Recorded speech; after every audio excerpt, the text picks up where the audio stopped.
The morning bled grey over Westminster as the air thickened with the metallic sting of blood. Guy Fawkes was dragged out like a carcass hauled from the pit, his joints warped into shapes that no prayer could name. Each step left behind a smear, dark and glistening, as though the ground itself was feeding on him. His back curved like a bow long since cracked. Every tremor in his limbs whispered a new fracture. The rack had turned his body into a grotesque instrument, a harp of nerves where every motion played a note of agony. His skin, marbled with bruises, clung to his ribs as if afraid to fall away. When he breathed, it sounded like wind pushing through broken glass. Modern memory paints him in masks and fireworks. Yet the only sparks that day burst from the torn vessels beneath his skin. The smell of hot iron and infected wounds followed him like incense. The crowd came to watch treason die, but what they truly saw was a man unmade, cell by cell, into a warning carved from flesh. His face, pale, trembling, was the mirror of a nation's cruelty. To understand how England turned a mangled relic into a symbol of celebration, we must step closer into the flicker between his last heartbeat and silence. Before the blood, before the scaffold, there was a man, not the phantom history remembers, but a soldier who had stared into the red mist of European battlefields. In the mud of Flanders, Guy Fawkes learned what burned flesh smells like when the wind carries it over trenches. He saw bodies stacked like timber, limbs tangled in the geometry of war. Those years forged him into something half man, half memory, a creature built from gunpowder and grief. When he returned to England, he found a country that preached salvation while hanging men by their faith. Under King James I, Catholic bodies swung like warning signs on the city's edges, their bellies slit open to prove loyalty had a scent. Priests were hunted, homes raided, tongues torn from those who refused to renounce Rome. For Fawkes, faith was not an idea, it was a wound that refused to close. The Protestant crown called his devotion treason. The church called his defiance holy. In the silence between the two, he found purpose to ignite a fire, so pure it would cleanse corruption in one violent breath. Yet behind his conviction lived something fragile, a man who still prayed before sleep, who still believed that pain could purchase peace. He was not the monster later painted on propaganda sheets, but a believer cornered by a world that outlawed his soul. But in a monarchy where faith was treason, Fawkes's devotion became his death sentence, and those in power would ensure his punishment sent a message. The trap that consumed Guy Fawkes did not appear overnight. It was built in corridors that smelled of parchment, wax, and quiet fear. Beneath the stone ceilings of Whitehall, Secretary Robert Cecil spun his web, not from silk, but from whispers. Each strand was a rumor, stretched taut between spies, priests, and frightened nobles. The Gunpowder Plot was less discovered than constructed, drawn into being by the state's hunger for an enemy. England needed a monster to burn, and Fawkes, with his fire and faith, was perfect tinder. When the warrant came to use the rack, the parchment itself seemed to bleed authority, question him by degrees. Those 3 words were the language of dissection. The rack creaked like an old ship in a storm as it pulled his body past the limits of mercy. His bones, under royal sanction, became instruments of confession. Cecil and the king did not simply break a man, they engineered a narrative. Pamphlets soon followed, inked with lies so black they might have been written in soot from the very gunpowder he never lit. Each page painted him as the devil's architect, ensuring the people would cheer when his body finally ruptured on the scaffold. The system did not kill Guy Fawkes to protect England.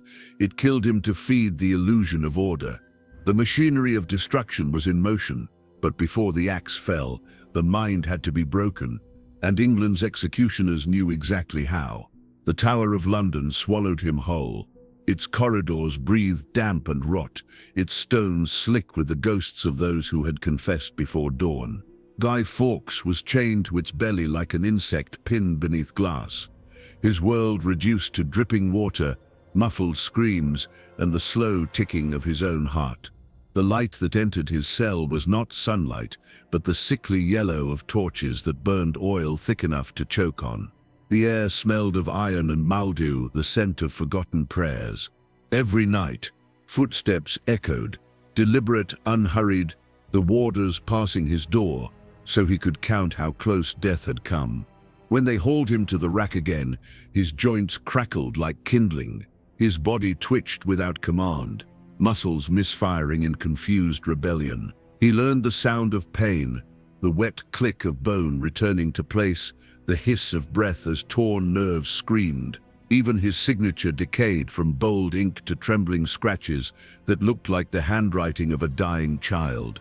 By the morning of his execution, Guy Fawkes was not a man, but an anatomy of endurance, the Crown's living diagram of how far the human spirit could stretch before it snapped. January 31st, 1606, the sky hung low over Westminster like the lid of a coffin. Frost cracked beneath the boots of the crowd, thousands pressing forward to watch a man become a lesson. The scaffold waited, black timber soaked from previous blood. Guy Fawkes was carried out, limp as wet cloth, his head lolling against his chest. The air trembled with the smell of sweat, wood smoke, and fear, the scent of theatre in which pain was the performance and death, the finale. When they placed the rope around his neck, it brushed against skin already flayed by rope burns.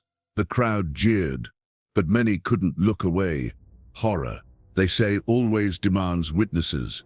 His chest heaved once, twice, a broken bellows rasping against the cold, and then the trapdoor fell. The sound wasn't sharp. It was dull, wet, like a body landing on mud. He dangled there, legs twitching in mechanical spasms, tongue swollen and purple, eyes bulging against the weight of justice. The rope did not break his neck. It choked him slowly, turning each second into an autopsy of consciousness. When they cut him down, his body crumpled in a heap, still twitching, the heart stubbornly beating beneath torn ribs. Then came the next ritual, the drawing. His abdomen was slit open, and the steam that rose carried the scent of iron and bile. The executioner's hands disappeared inside him, pulling ropes of intestines that glistened like wet glass, tossing them into the fire so the condemned could smell himself burn before death completed its work. Some say he was still aware, his head lifting slightly, eyes fluttering in reflexive agony as his own body became spectacle. A cheer rolled through the crowd, a sound that rose and fell like surf over rocks. Children perched on shoulders watched entrails turn black in the flames. Nobles took notes. The priests muttered blessing. The executioner wiped his blade on the corpse's thigh and moved to the next task, the quartering. Limbs separated with heavy thuds, stacked like butcher's scraps. Yet amid the chaos, one act of defiance remained whispered, that Fawkes leapt from the scaffold before the hangman's hand could touch the rope, breaking his neck to rob the state of its theatre. But once the body was destroyed, the state still had one task left, to reshape memory itself. When the last echo of cheering faded, only the smell remained, the thick, sweet stench of cooked flesh clinging to the winter air. The scaffold dripped like an altar after sacrifice, black rivulets crawling between the cobblestones as ravens gathered to feed. What had been a man was now a puzzle of limbs, each nailed above the city gates like a warning written in muscle and marrow. London awoke the next morning beneath his gaze, his head tarred and mounted on a pike along the Tower Bridge, grinning into the fog like a relic of vengeance. But within days, ink began its own execution. Royal pamphleteers dipped their quills in the same darkness and rewrote the spectacle as salvation. Words became the bleach that cleansed the horror. God's mercy shone through the downfall of treason. The smoke that had once carried the scent of his burning flesh now rose each year from bonfires, cheerful and bright, while children laughed at the memory of a man who screamed. What was torture became tradition. What was cruelty became celebration. The monarchy had not merely destroyed Guy Fawkes' body, it had burned his humanity into ritual ash, until all that remained was a mask smiling over centuries of silence. Yet centuries later, as fireworks explode in his name, Fawkes's suffering whispers a different message, one about power and its need to control memory. Centuries later, the echoes of that morning still crawl beneath England's skin. The scaffold is gone, but the scent of scorched flesh lingers in the bones of the ritual, reborn every November as sparks bloom over the same sky that once choked on human smoke. The bonfires crackle like old ghosts clearing their throats.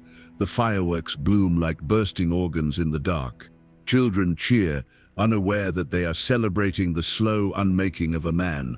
Beneath their laughter lies the same rhythm, the drumbeat of power feeding on memory.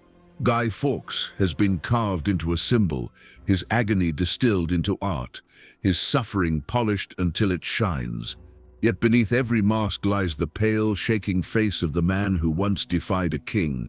His broken body has outlived his captors, his scream turned into myth, then into warning. Through modern eyes, his torment speaks of every age where dissent becomes a crime, where governments script cruelty as order and call it peace.